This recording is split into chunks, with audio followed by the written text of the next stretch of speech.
ಎಲ್ಲರಿಗೂ ನಮಸ್ಕಾರ.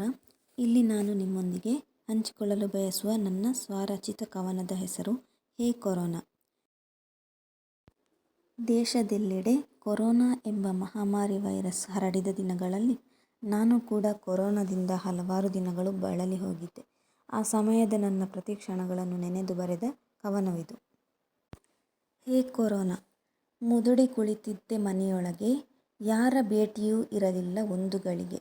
ಹೊರಗಿನ ಸುಳಿವೇ ಇರಲಿಲ್ಲ ನನಗೆ, ಆದರೂ ಹೇಗೆ ಬಂದೆ ನನ್ನ ಬಳಿಗೆ. ಬೇಡ ಬೇಡವೆಂದರೂ ನೀ ಬಂದೆ, ಹಲವು ದಿನಗಳು ನನ್ನ ಜೊತೆ ಇದ್ದೆ. ನನ್ನ ಶಕ್ತಿಯನ್ನೆಲ್ಲ ಕುಗ್ಗಿಸಿದೆ, ಯಾಕಷ್ಟು ಸತಾಯಿಸಿದೆ ನನ್ನ ಬಿಟ್ಟು ಹೋಗದೆ. ಮನೆಯೊಳಗಡೆನೇ ಎಲ್ಲರ ದೂರ ಇಟ್ಟೆ, ಒಂಟಿ ಇರುವುದ ಕಲಿಸಿಕೊಟ್ಟೆ. ಕಾಲವೆಲ್ಲ ಮುಡಿಪಾಯಿತು ನಿನಗಷ್ಟೇ, ದಿನವೆಲ್ಲ ಮಾತ್ರೆಯಲ್ಲೇ ಮುಳುಗಿಸಿಬಿಟ್ಟೆ. ಕೊಲ್ಲದಿರು ಇನ್ನಾವ ಮುಗ್ಧ ಜೀವಗಳನ್ನ, ರೋಗಿಯಾಗಿಸದಿರು ಪೂರ್ತಿ ಜೀವನ. ನಮ್ಮ ಎಲ್ಲ ಜನ್ಮಕ್ಕೂ ಮರೆಯಲ್ಲ ನೀ ಕಲಿಸಿದ ಪಾಠನ. Thank you for watching.